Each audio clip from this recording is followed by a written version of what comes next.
back here on the GSMC Football Podcast. And for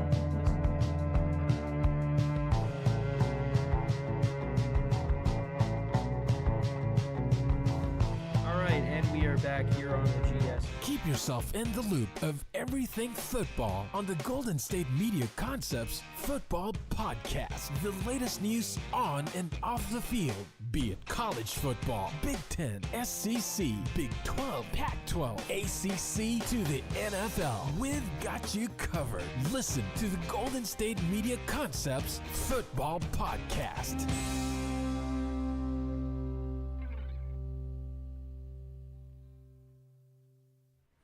And welcome everybody to another edition of the GSMC Football Podcast, brought to you by the GSMC Sports Network.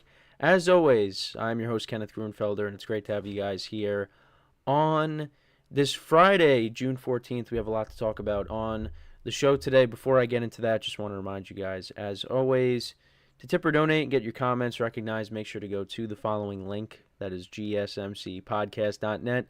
Again, that really helps the show, makes the show more interactive between myself, the host, and you guys, the viewers. Again, that is gsmcpodcast.net.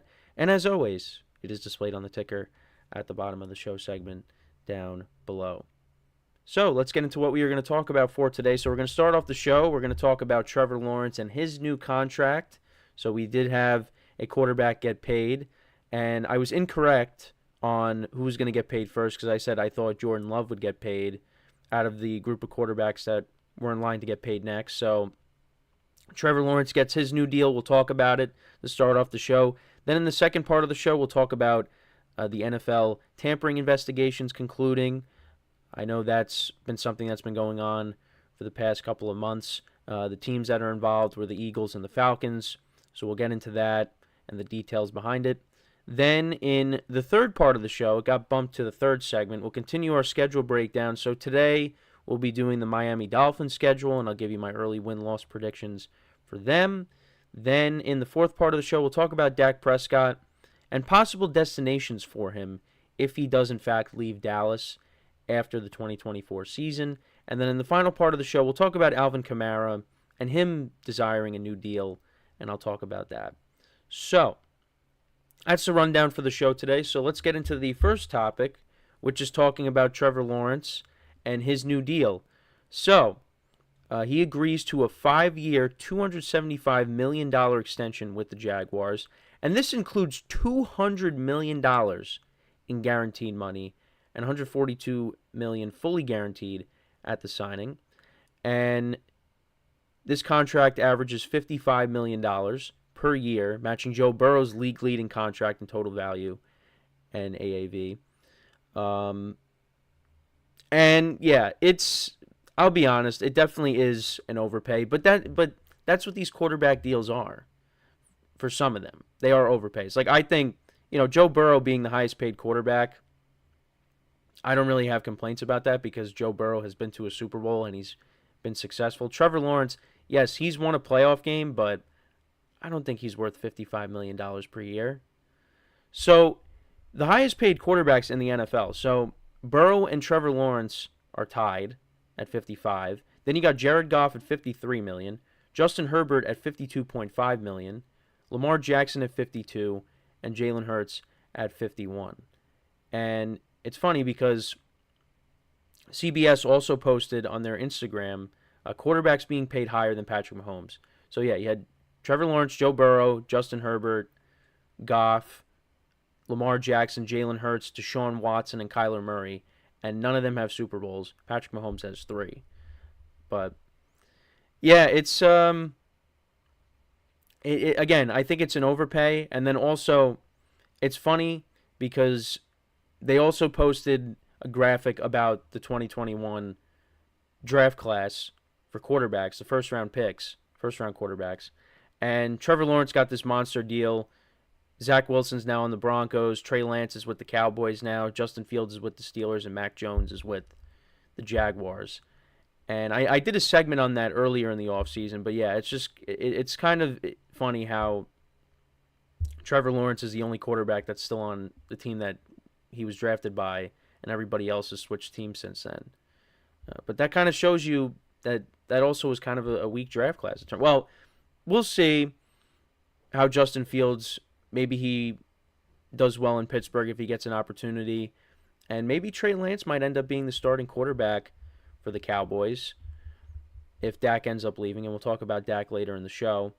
And Zach Wilson, who knows? Maybe he could be the Broncos starting quarterback. Mac Jones right now, he's kind of locked in as the backup to Trevor Lawrence. So, but yeah, that was interesting. And another thing too is Trevor Lawrence is 5th among QBs, most passing yards in their first 3 seasons. So Justin Herbert's 1, Andrew Luck is 2, Peyton Manning's 3, Joe Burrow is 4, and Trevor Lawrence is 5, 11,770 passing yards. But yeah, I just wanted to talk about that. But yeah, I mean, listen, I think Trevor Lawrence does deserve a new deal. I don't know about this deal because, yeah, I mean, you're tied with Joe Burrow for, being the highest paid quarterback at $55 million. And I don't really agree with that number. But I think he did deserve a new deal. I know there are some people that aren't very high on Trevor Lawrence just because he was the prospect that he was at the time and, kind of where his career's ended up at this point. Yeah, there's a lot left to be desired. And his rookie year, he wasn't done any favors. I mean, the Urban Meyer tenure was a disaster. He didn't even finish his first year as a coach for the Jaguars. And Doug Pederson, I thought, did a nice job. Trevor Lawrence's second season.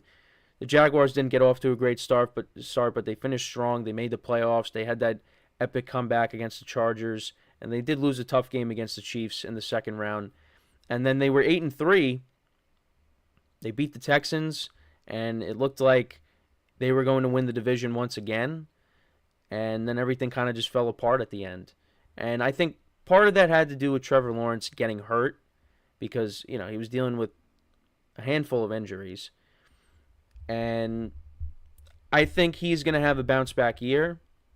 But, yeah, I mean, I talked about his numbers because, I've talked about these quarterback contract talks a lot. And, yeah, you want to see Trevor Lawrence put up better numbers. Maybe this season he puts up, 30 touchdowns because he hasn't done that in a single season. I mean, his rookie season, I feel like you could throw that out the window. I mean, 12 touchdowns to 17 picks, and that was with Urban Meyer as the head coach. Second season, yeah, put up solid numbers. 4,100 yards passing, 25 touchdowns, 8 interceptions, a 95.2 rating. Yeah, that was a solid year, and you ended up winning the AFC South out of that. But then the following year, last year, 4,000 yards passing once again, 21 touchdowns, 14 interceptions, and the rating went down to about 88.5. But I think part of that had to do with injuries. Now, I'm not saying that's the sole reason. There's other factors into that. So, yeah, Trevor Lawrence is going to have to go out there and show that he's worth the money. Because if he's not, well, the Jags have a problem then because they just paid him that much money. I think the Jaguars will bounce back, but I talk about the conference all the time. It's it's going to be tough, and the division I think is going to be tough because the Texans aren't going anywhere, and I think it's going to be going up against the Colts as well, and the Titans. Yeah, they're not going to be gimme games, so it's going to be on Trevor Lawrence to go out there and play well, and we'll see if he does that. But I don't think he is worth $55 million a year. That's definitely a big number for him because he hasn't really been, like I said, there's a lot left to be desired with Trevor Lawrence. Now, I still think he's good. There are some people that aren't as high on him as I would say I am. But, yeah, I mean, they went out, they drafted a receiver. You still got Christian Kirk. Evan Ingram's been solid for them since he came over from the Giants. They got playmakers on this offense. And you're hoping that Brian Thomas Jr. becomes that number one weapon for them. Because, since Trevor Lawrence has been in the league, I know they had Calvin Ridley last year for a little bit, but he doesn't really he's kind of lacked that number one weapon on offense. And, because in his rookie season, you had, his second season, you had Christian Kirk, Zay Jones, Evan Ingram, and, you had Travis Etienne, who's solid. And Travis Etienne didn't play his rookie season. Getting him back in the offense, that's really helped.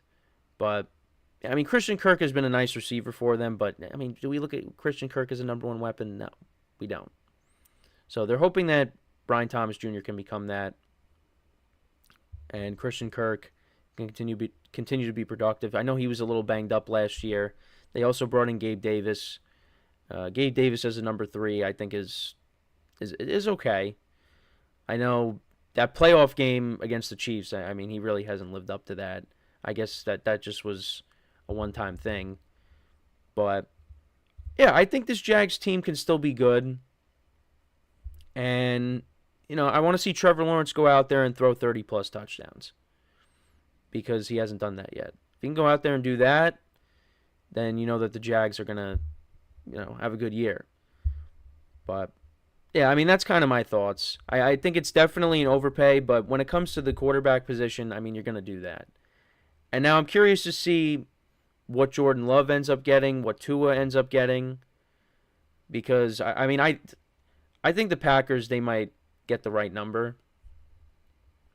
Tua, we'll see what kind of deal he gets. And, there's Dak that's still looking for a new deal, but he's probably not going to get it with the Cowboys. And we will talk about Dak later in the show when we discuss, possible destinations for him and what could end up being the best destination for him. But, yeah, one domino has fallen, or another domino has fallen in Trevor Lawrence. He is now the latest quarterback that has gotten a new deal. So let me know what you guys think about this new deal for Trevor Lawrence. How do you feel about it? What kind of season do you think he's going to have in 2024?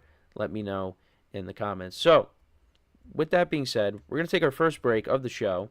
When we come back, we're going to talk about tampering investigations ending. We'll talk about what penalties the Falcons and the Eagles got. And that is what we will get into when we come back from our first break of the show. So, with that being said, stick around, and we'll be right back here on the GSMC Football Podcast. I feel like I'm losing my mind. Is everybody in the world blind? Please, Lord, give me a sign, a sign. Feel like I'm losing my mind. Is everybody in the world blind? Please, Lord, give me a sign, a sign. I wanna be the greatest. Everybody on the fake shit. I look around and feel like everybody is the fakest. I make this every day and I'm impatient, hoping one day I blow up from the basement. Statement, the top is so vacant. I don't hear shit that I think is amazing. Waiting for my day when I'm playing sold out shows for 1,000 faces. Hey, give me that crown, get in my way and to be put down. It ain't your place, all this my town. If I want that shit, then I'll get it right now. I'm losing it, the noose it fits, I'm losing shit. A stupid myth, you choose to live or choose to dip. You choose to fight or lose your grip and lose a gift. Oh, I feel like I'm losing my mind. Is everybody in the world blind? Please, Lord, give me a sign, a sign. I feel like I'm losing my mind. Is everybody in the world blind? All right, and we are back here on the GSMC Football Podcast. And for the second part of the show, we will talk about the tampering investigations concluding, and the teams being involved in that are the Eagles and the Falcons. When it comes to the Eagles, this involved, them going out and signing Saquon Barkley. With the Falcons, I thought it was just Kirk Cousins, but it also had to do with Darnell Mooney, the wide receiver they got from the Bears. Also, a tight end, Charlie Warner. I think that's how you pronounce it. It's not spelled like Kurt Warner. It's Woerner. So I guess that's Warner. So let's talk about the penalties for these teams. Now, the Eagles, they kind of got away scot-free. they did not violate the anti-tampering policy by signing Saquon Barkley. The investigation concluded reviewing phone logs, text messages, and other documents related to the Eagles' free agent strategy. But it seems like they did not violate the policy because it had to do with James Franklin, the Penn State head coach, and I guess some comments that he made openly, about like, hey, there's a lot of Eagle fans or Penn State fans or something along the lines of that, and I guess that was looked at as that's that could be tampering. But I guess after the investigation, it really was not that. So the Eagles didn't lose any draft picks because the Falcons ended up losing a draft pick with signing Kirk Cousins.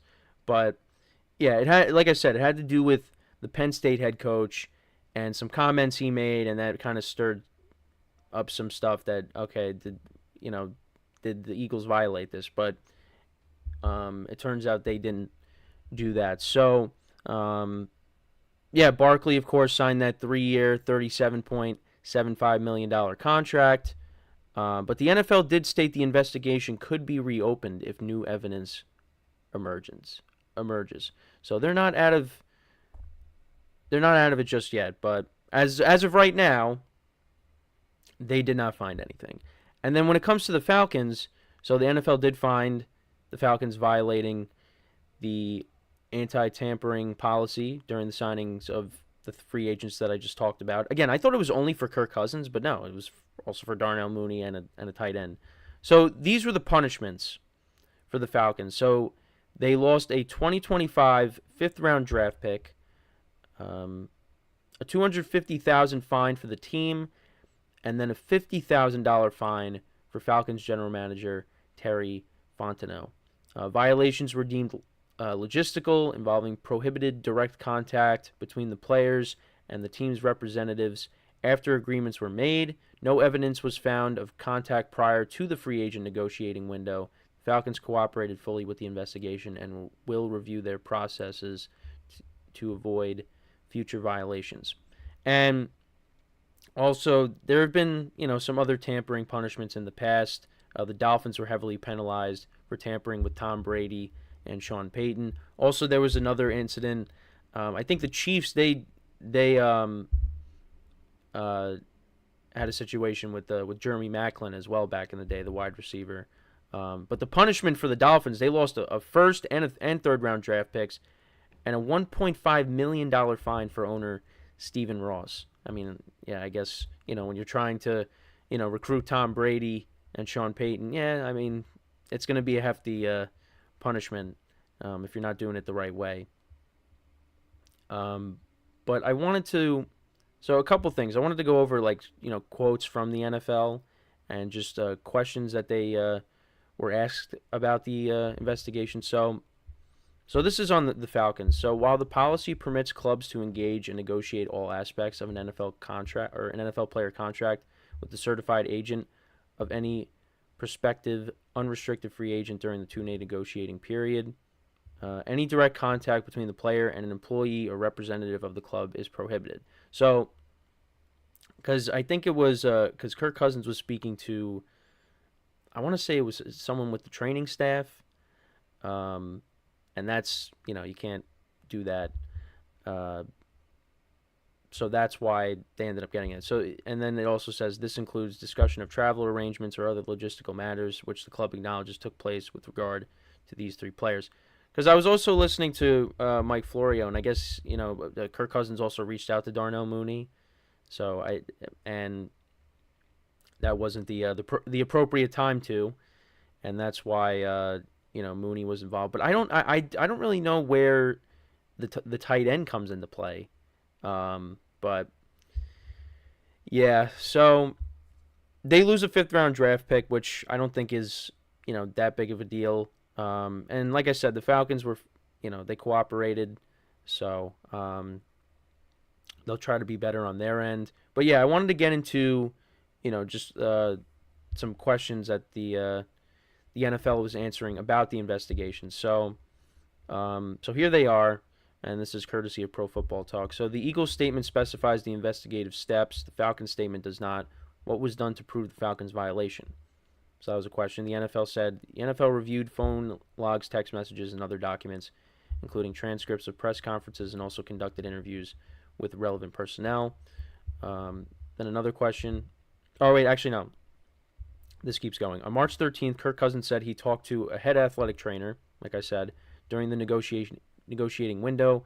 Was that investigated? On March 13th, Cousins said he spoke to Director of Player Personnel Ryan Pace. Cousins didn't specify a day or time, but it likely was done before 4 o'clock p.m. on March 13th. Was that investigated? And yes, to your questions 2 and 3, the evidence found that no Falcons employee had direct contact with any of the players before their agents had agreed to terms. The contact came after that and was done with respect to discuss administrative logistical matters. March 13th, Cousins said he became personally involved in the recruitment of Darnell Mooney. So there's that during the negotiating window. Was that investigated? On March 13th, Cousins said Kyle Pitts has been recruiting Cousins for roughly 2 weeks. Was the question of whether Pitts did that at the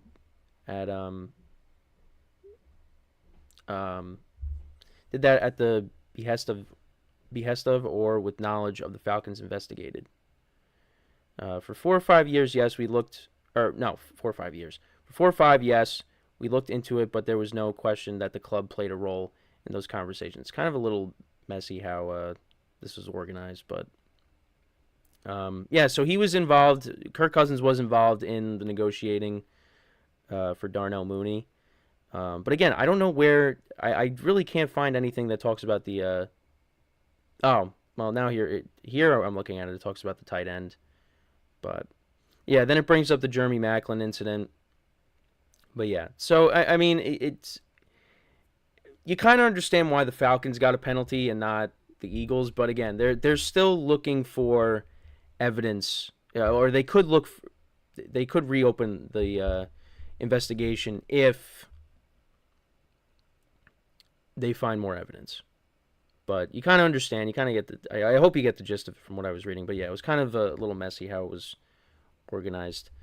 But yeah, so the Falcons lose a 5th-round pick. I mean, again, not really, I think, that big of a deal. I mean, if it was a 1st-round pick, yeah. I mean, if the Falcons end up not finishing with a good record and you lost your first, you can't really do anything about it. But yeah, I mean, it is what it is. This has happened before. I mean, as big as Tom Brady and Sean Payton, and then with the Chiefs, you have Jeremy Maclin. So it's something that will happen here and there. But I don't really have any strong opinions on it because I'm not super knowledgeable on the whole. I mean, it's weird how all that works. But it happens, and rules are rules, and you have to abide by them. But, and I don't think, like, when it comes to the Falcons, I mean, I don't think Kirk Cousins realized, in the moment. But, yeah, I mean, it happened. And, Kyle Pitts was trying to recruit Kirk Cousins. And I think also, just saying, hey, can I have your number 8 jersey? But that's not going to end up happening. So, yeah, but that's really my thoughts on it. I mean, again, I don't really have a strong opinion. This is kind of more of just, hey, this is concluded, and one team, suffered some punishments, the other team didn't. But there's a possibility that the investigation could, they could circle back around to it if they find more evidence. So we'll see. But yeah, that's pretty much it when talking about this. Let me know what you guys think about the tampering investigations. Do you think they got this right? Let me know in the comments. So we are going to take our second break of the show, and then when we come back, actually, before we do that, just want to remind you guys once again to tip or donate, get your comments recognized. Make sure to go to the following link. That is GSMCpodcast.net. Again, that really helps the show, makes the show more interactive between myself, the host, and you guys, the viewers. Again, that is GSMCpodcast.net. And as always, it is displayed on the ticker at the bottom of the show segment down below. So yeah, when we come back from our second break of the show, we will continue our schedule breakdowns. We'll talk about the Dolphins' schedule. I'll give you my early win-loss predictions for them. And that is what we will do when we come back from our second break. So, with that being said, stick around. And we'll be right back here on the GSMC Football Podcast. Looking for your daily fix of sports talk without having to pay for it? GSMC Sports Network is available on YouTube. Just search GSMC Sports Network. Get your fix of daily sports talk shows on YouTube, absolutely free. NFL, college football, NBA, MLB, MMA, UFC, fantasy football, and so much more. GSMC Sports Network has shows running all day long, with new sports shows starting every 2 hours. Just like on your favorite cable sports channel, except GSMC Sports Network is absolutely free. Just search GSMC Sports Network on YouTube to catch one of your new favorite shows, like the GSMC College Football Podcast, Chip Shot Football Podcast, Hoops and Heels Women's Sports Podcast, GSMC Basketball Podcast, and so many more. Check it out for yourself. GSMC Sports Network, now available on YouTube absolutely free. Search GSMC Sports Network on YouTube right now.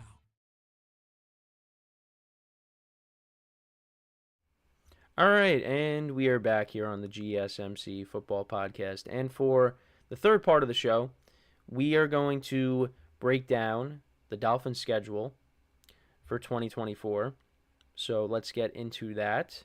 So the Dolphins, of course, they made the playoffs last year, and they, got knocked down in the first round by the Kansas City Chiefs. So they're looking to, get back and, win a playoff game. I know I did a segment on a previous show about Mike McDaniel, organizing meetings at the 24th minute of, certain hours, because that's how many years it's been since the Dolphins have won a playoff game. The last time they won a playoff game was when Peyton Manning, a young Peyton Manning, was playing, because it was back in 2000.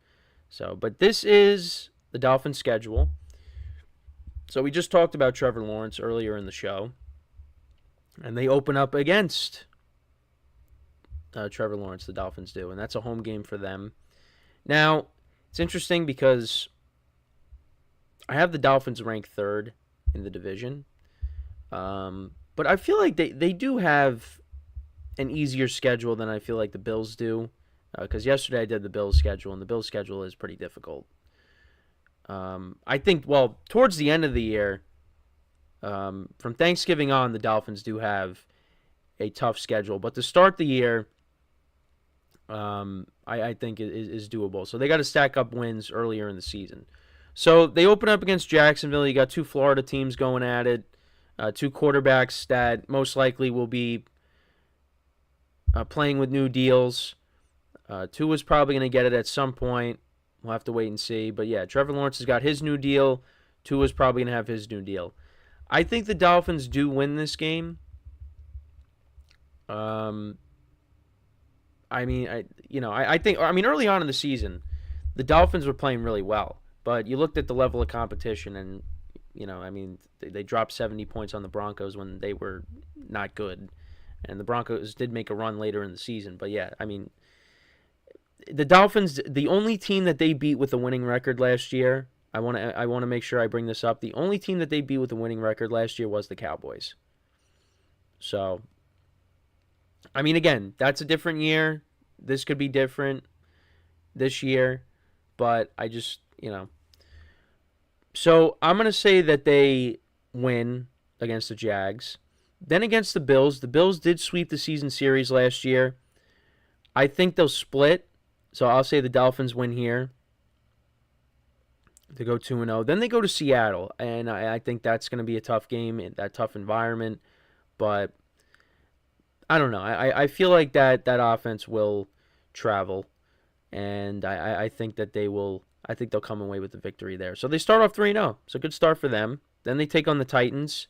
And if you remember, late in the season last year, the Titans had that comeback. The Titans were down by 14 points.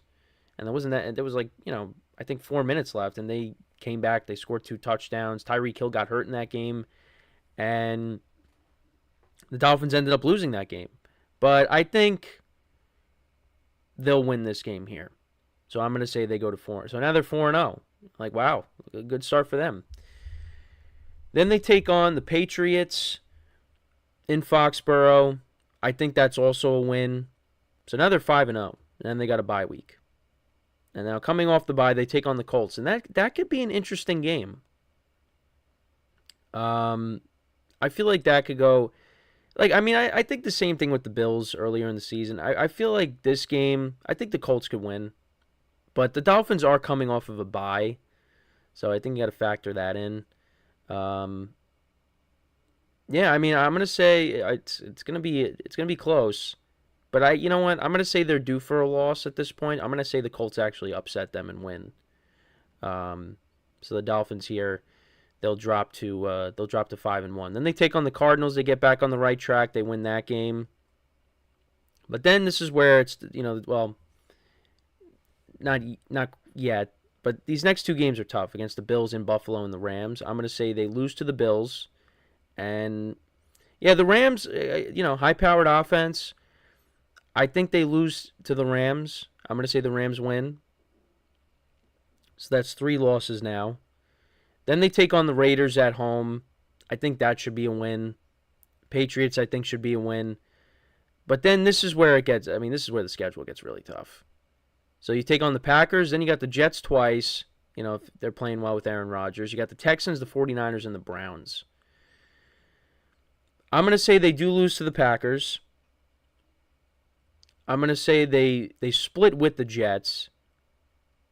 They lose to the Texans. 49ers, we'll see. The 49ers are going to come across country, but I'm going to say the 49ers win.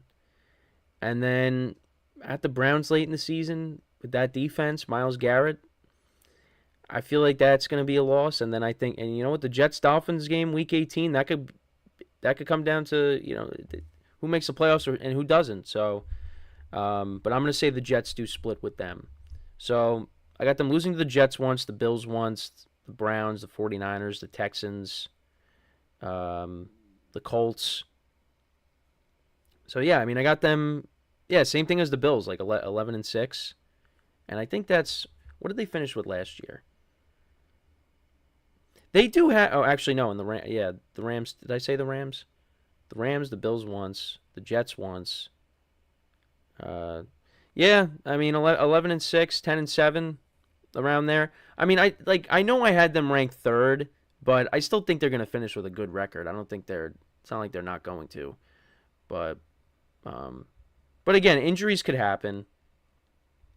So, but I actually just want to double check what they finished with last year. And they finished, so yeah, of course the Bills did win last year. And that was, so they both the Bills and the Dolphins both finished at 11-6. So I got them finishing around the same records as last year, except the Bills had the tiebreaker because they swept the season series. But yeah, the Dolphins are still going to be good. I think they'll beat up on some of the bad teams that they have on their schedule, and that's what's going to make everyone fall in love with them. Like, oh man, but I think their true test is late in the season. From week 13 to week 18. That's going to be what defines their season. And, they do have some tough games from week 1, to week 12. But that stretch from Thanksgiving, when they play the Packers, to week 18. Because you got the Texans, you got the 49ers in there. You got the Jets twice, who I think are going to be good.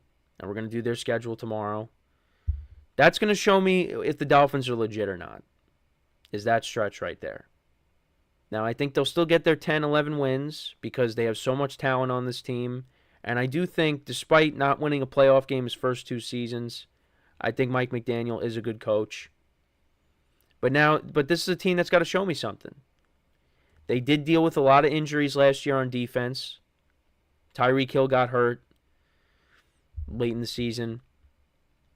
But, against some of these better teams, they don't have the Ravens and they don't have the Chiefs on their schedule, but they do have the Texans. They got the Bills twice. You got the Niners. Show me something. Show me that you could beat these teams. And if you can't, I'm not going to take you seriously. I still think that I do think this is a good team, despite what I just said. But you got to beat the elite teams. And I think the Texans are going to be an elite team this year. The Bills, I think, they are another team that's gone through a lot of changes. The Dolphins and the Bills had to, cut ties with players. And we'll see how they stack up against each other. That's what it comes down to. And is Mike McDaniel's motivation going to play a factor? They haven't won a playoff game since 2000. Are they going to be able to do it this year? We'll have to wait and see. And it's most likely going to be with Tua looking for a new deal. Is he going to have it at that point? I mean, I think so. Tyreek Hill's also looking for a new deal as well. So we'll see if he gets that. But, yeah, I think 10, 11 wins for the Dolphins. I think that's fair. I feel like for the most part, I've been fair. I think there's been some teams where maybe you could look at it and say that might be too low or too high. But I think for the most part, I've been fair with what I've given most of the teams. But yeah, tomorrow we will do the Jets schedule, and I'm looking forward to that because I know I had that controversial take of I think the Jets are the best team in the AFC East. So I'm going to show you why tomorrow when we go over their schedule, and then you could look back at it when it doesn't go right and say, what was this guy talking about? That he really thought the Jets were going to do good, but that'll be tomorrow. So yeah, 10, 11 wins for the Dolphins. I think that's fair for them. Let me know what you guys think about that. How many games do you see the Dolphins winning in 2024? So we are going to take our third break of the show, and when we come back, we will talk about Dak Prescott and some possible destinations for him if he doesn't indeed leave the Cowboys. So stick around, and we'll be right back here on the GSMC Football Podcast.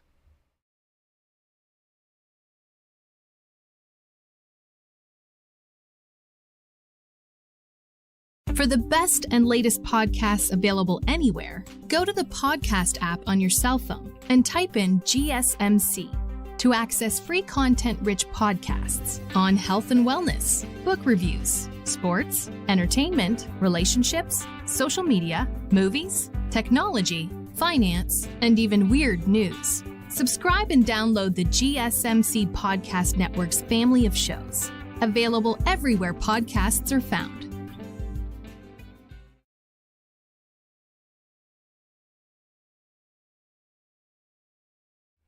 All right, and we are back here on the GSMC Football Podcast. And for the fourth part of the show, we're going to talk about Dak Prescott and what possible destinations, or the possible destinations he could end up, what team he could end up going to if it's not the Cowboys in 2025. And there's a handful of teams that could maybe need a new quarterback.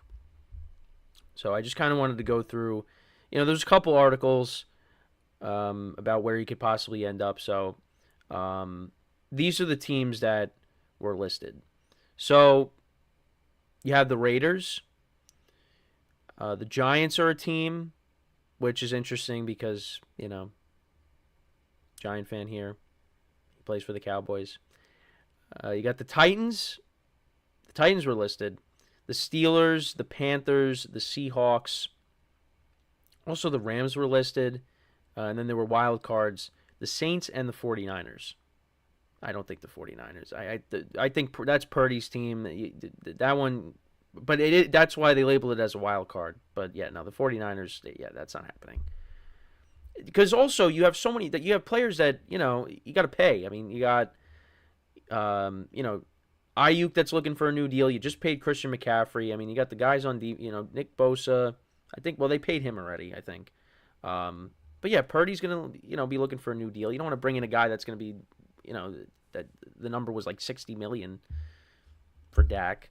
So yeah, the Saints could be interesting because, I mean, if Derek Carr doesn't have a good year, then, maybe they want to move off of him. So with the Giants, as a Giant fan, how would I feel if the Giants got Dak Prescott? Well, he'd be an upgrade over Daniel Jones.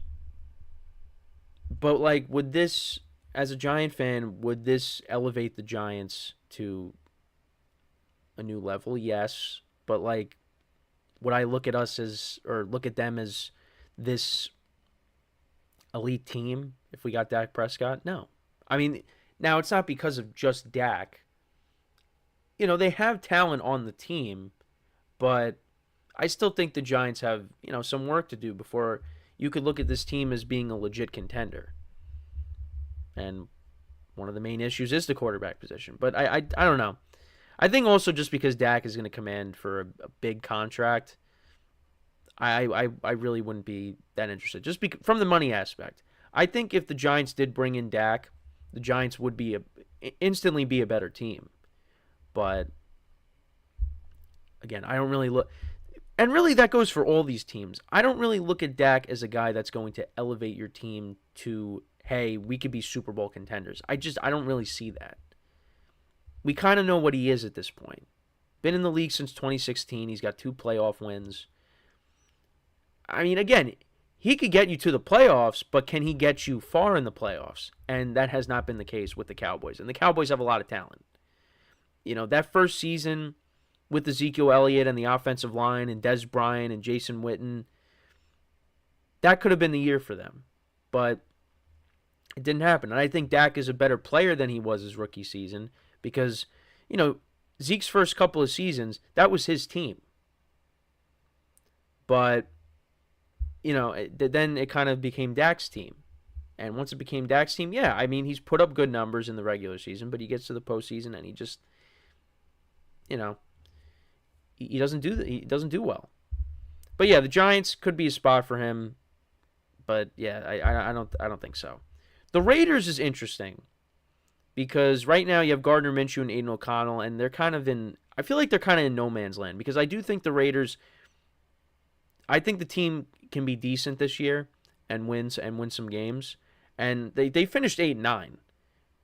I mean, if Antonio Pierce didn't take over and Josh McDaniels finished out the year, I mean, who knows what kind of record this team would have ended up with. But they really responded to Antonio Pierce, and they got good weapons on the offensive side of the ball. I talked about them a lot. I know there's no more Josh Jacobs, and we talked about the backfield last week with Zamir White and Alexander Madison. That was last week, right? Or was that this week? I don't even remember. It might have been Monday, might have been Friday of last week. I don't remember. I forget what day it is. But the Raiders could be a good spot for him because, like I said, they're kind of in no man's land. But yeah, I mean, that contract, it's gonna be a huge hit. But yeah, I mean, you got Devontae Adams, you got Jacoby Myers, you got a couple of good tight ends, you drafted Brock Bowers. That could be a good spot for Dak. So I actually would like that. I do like that spot for him. The Titans is interesting. And I guess that has to do with, you know, if Will Levis is the guy or not. Because if he doesn't play well, because they did add weapons. I mean, they got him Ridley, they got him Tyler Boyd, you got Tony Pollard, and I guess it's going to be more of a committee with him and Tajay Spears. And then you still got D-Hop there. You drafted an offensive lineman.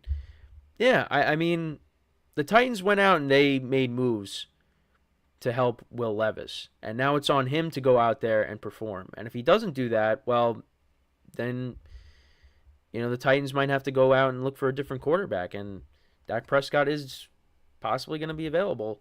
So he could be an option. You got the Steelers on here as well. I don't know if the Steelers are going to. I think they're kind of locked in with Russell Wilson and Justin Fields. I think, you know, I think at least one of these guys will be on the team in 2025, so I don't think Dak is going to be a guy that they would bring in. But who knows? Maybe it just goes horribly. I mean, they completely changed their quarterback room from last year to this year. Maybe it's the same thing if it doesn't work out with Fields and Russell Wilson. Then there's also the Panthers with Bryce Young. And I don't know. I think also the other thing too is Dak wants to end up in a situation where he knows, like, hey, we're going to make the playoffs, and, I can help this team get there.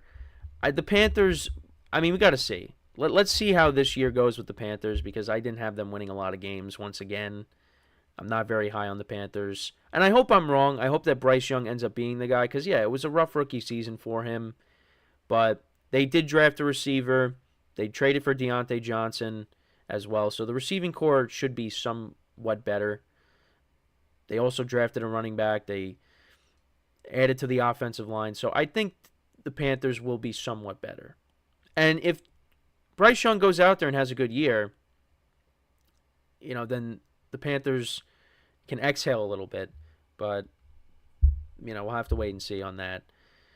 Then a couple other teams. The Seahawks. That could be an interesting spot for him. The Seahawks, I like their roster a lot on the offensive side of the ball. They got 3 good receivers. They got 2 good running backs. That could be a good spot for him. It's interesting because there's no more Pete Carroll, and we'll see how Mike McDonald does his first season. I know I had the Seahawks going like 7-10, but I don't think they're going to finish with this horrible record now that Pete Carroll's not there. I think, they might finish with the losing record, but I don't think it's going to be.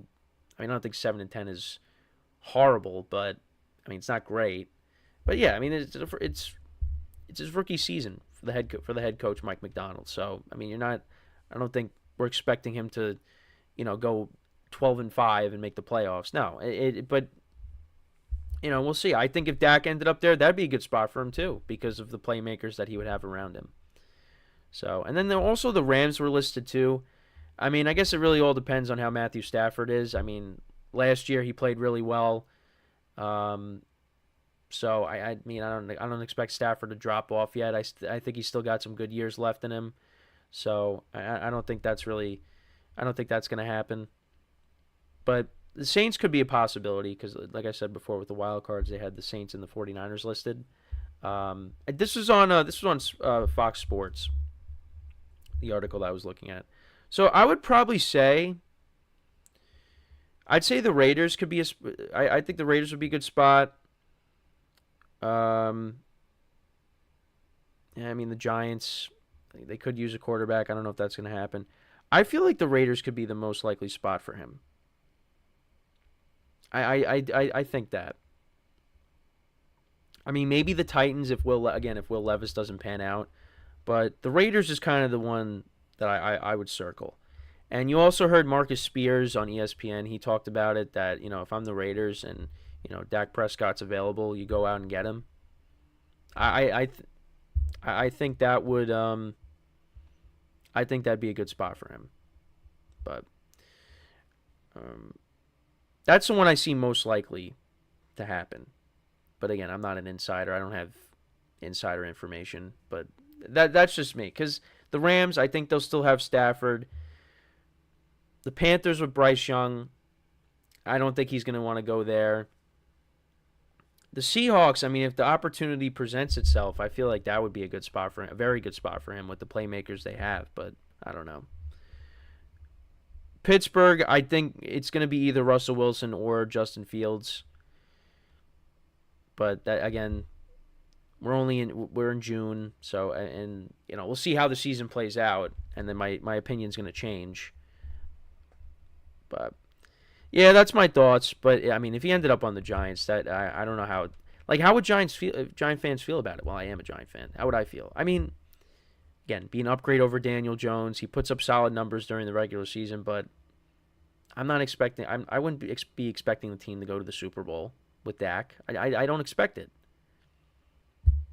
Because, yeah, he's been in the league since 2016. We know what he is at this point. And, he's had a lot of great weapons over the years. Most recently now he's got CeeDee Lamb. But, yeah, there was, obviously he started out with Des Bryant, then you had Amari Cooper, and then you got CeeDee Lamb, Michael Gallup when he was good, because his level of production. Now he's he became like that third or fourth option. Well, now he's actually with the Raiders, so if, that goes to the Raiders, Michael Gallup's there. Forgot about him, the Raiders adding him. But, yeah, wherever Dak goes, I think he'll be productive, but again, you're probably going to see more of the same like you've seen in Dallas, where you get a good regular season out of him, you get to the playoffs, and you don't go far. That's really how I look at it.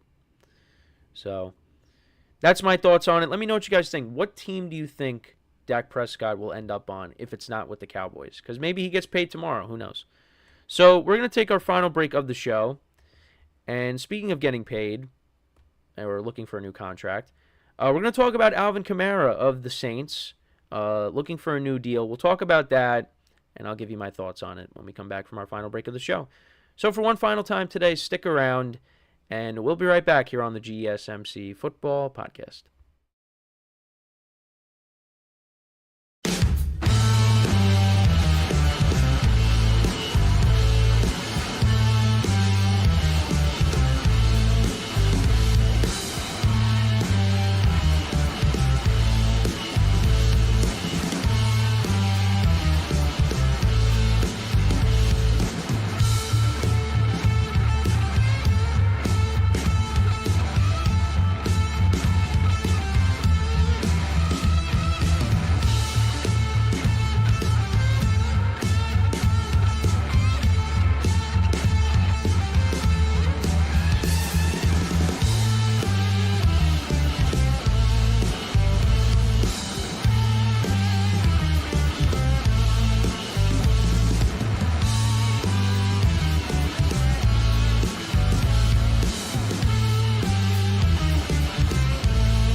All right, and we are back here on the GSMC Football Podcast. And for the final part of the show, we are going to talk about Alvin Kamara looking for a new contract and just kind of my thoughts. Does he deserve a new contract with the Saints? So let's get into it. So Kamara was not present on the field during the final mandatory minicamp practice for the Saints. His absence is due to a contract situation confirmed by his agent. And I wanted to get into what Dennis Allen had to say, the head coach of the Saints, on this situation. So he said, Kamara was here for walkthrough this morning, and then he went in, and I haven't had a chance to talk to him, so I'm not sure why he wasn't out there for the rest of practice. And I think that's the last quote. Yeah. So, I mean, he really wasn't aware of the situation. And yeah, Kamara, he has 2 years left on a 5-year, $75 million extension that he signed in 2020, and his upcoming cap hit is $18.5 million in 2024 and $29 million in 2025. His AAV is $15 million, making him the second highest paid running back behind Christian McCaffrey.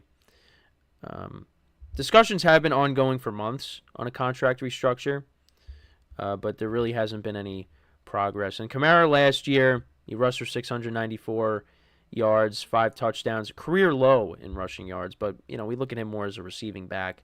Caught 75 passes for 466 yards and 1 touchdown. He averaged 4.5 yards per touch, the lowest of his career. So he was Rookie of the Year, Offensive Rookie of the Year in 2017 with 1,554 scrimmage yards and 13 total touchdowns. He's been to 5 Pro Bowls and selected to the 2-time All-Pro. Led the NFL in touchdowns in 2020 with 21. Scored 19 touchdowns over the past 3 seasons. So when you look at that, I don't think he deserves a new deal, in my opinion. I think the Saints are a team that's kind of, you know, they've dealt with some cap issues. I mean, you look at their cap space, and how many times have we looked at it, and it's like, you know, like, what was it, like $50 million over the cap or $40? It's like some ridiculous number, some crooked number. And it's like, how are they able to, like, deal with that? And I just feel like Kamara, his best days are behind him. Now, that doesn't mean that I think he's completely washed. I think he could still help out a team in the right situation. But I feel like it's time that the Saints maybe move off of Kamara, in my opinion. And I don't know, maybe if it's just me being bitter for, you know, him not being that good in fantasy last year. No, I feel like, you know, he's 28 now. And, again, touchdowns were down.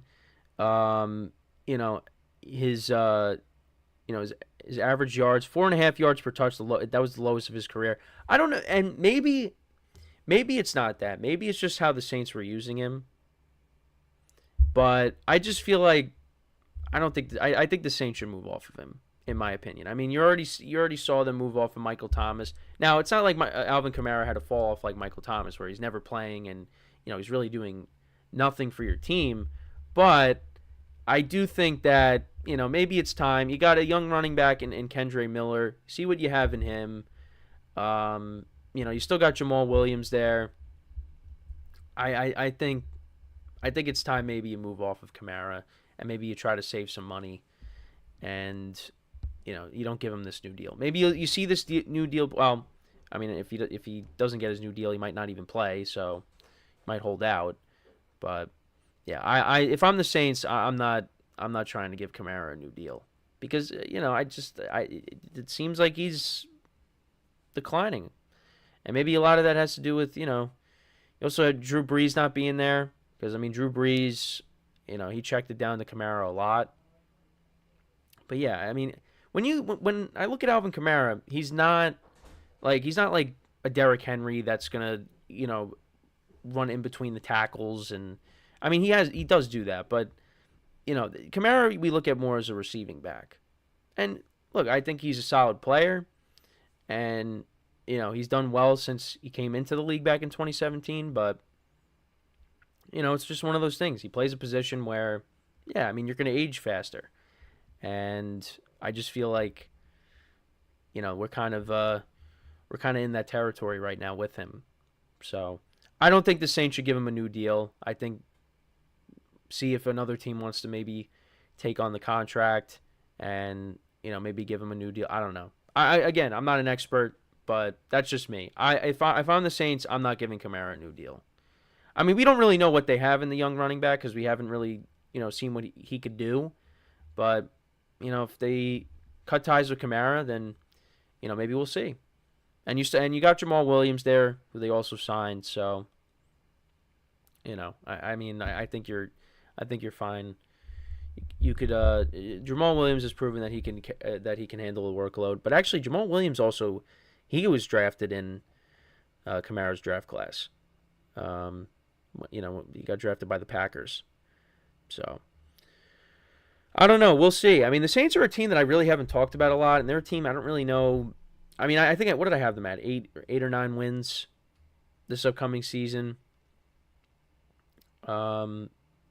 Yeah, it's going to... And I like some of the players they got, Olave and Shaheed on offense. And we'll see if Derek Carr can carry over what he did last year into this year, or towards the end of last year. But yeah, the Saints are an interesting team. So we'll keep an eye on what happens with this Kamara situation. But in my opinion, yeah, I don't know if I'm looking to give him another contract, because I just don't think towards the end of the contract I don't think with the new contract he's not going to get any better. So I don't know. We'll have to wait and see. But I mean, another team I think would be interested in his services if the Saints were to cut ties with him. I don't know what team that would be, but I think he would definitely generate some interest. But then again, he could also be like Dalvin Cook, who's still out there, and he nobody's running to get him. So I don't know. It's going to be interesting, but yeah, that's really my thoughts on it. He's not there. He's looking for a new contract. It doesn't seem like, I mean, discussions have been ongoing, like I said, but it doesn't seem like there's really been any movement. And I don't think they really should. I don't think the Saints should budge. I don't think they should give Kamara a new contract. But that, again, that's just me. That's just my opinion. I don't know. Let me know what you guys think, though. Do you think that Kamara deserves another contract? Should the Saints give him a new contract, or should the Saints cut ties with him? I think they should. I think also just because, yeah, I mean, the cap situation is not the best. And, yeah, I think it's time you get rid of some of these guys. They might have to go into I think if that's a team that I could see that just goes into a full-on rebuild at some point. Because if Derek Carr doesn't deliver, well, yeah, I think you might have to go into a full rebuild. Because, I mean, the cap situation is just, again, it's been a mess for a while. And, yeah, I mean, it's just the Saints have kind of just been middle of the pack team since Drew Brees retired. They haven't made the playoffs since he retired. They almost made it last year, but, they got hot at the end of the year, but it was too little too late. There was Sean Payton's last year when I think they finished 9-8, but they just missed the playoffs. And then he left, and Dennis Allen came in, and it was supposed to be Jameis's team, but that just never really panned out. Well, not that Dennis Allen was there, but he kind of just got promoted. But yeah, what record did they finish in 22? Because 21 they went 9-8. What was the Saints' record in 2022? That's the last thing we'll talk about. Well, that's the last thing we'll touch upon before we. Oh yeah, that's right. Because that was the year the Bucs finished 8-9. That was Brady's last year. Yeah, so they finished 8-9, and everybody else finished 7-10. Yeah, so, but they finished 9-8 with Derek Carr. So, we'll see what they. Again, it's not a powerhouse division, the NFC South. So, anything is possible, but yeah, we'll see. But yeah, that's pretty much it for the show for today, though. Again, any comments on Alvin Kamara, if he deserves a new deal or not from the Saints, let me know in the comments. But yeah, that's pretty much it for the show for today. Thank you guys for tuning in. Make sure to check out all the other shows. I know the championships that we have going on have been just very lackluster. You got the NBA Finals. That's 3-0. And the Stanley Cup is 3-0. The Panthers won again last night. So it's just not really that exciting. So those series look like they'll be wrapping up in the coming days. And yeah, make sure to check out all the other shows. Get the perspective on those two championships. And all the other sports as well that we have on the network. Make sure to check them out. Everybody's been doing a great job. And yeah. So with that is all the time we have for today. Once again, thank you guys for tuning in. We'll be back again on Monday, same time, 10:30 a.m. Eastern Time. And until then, I'm Kenneth Grunfelder signing off from the GSMC Football Podcast, brought to you by the GSMC Sports Network. Have a good day, and, also have a good weekend. And I will talk to you guys on Monday. Take care.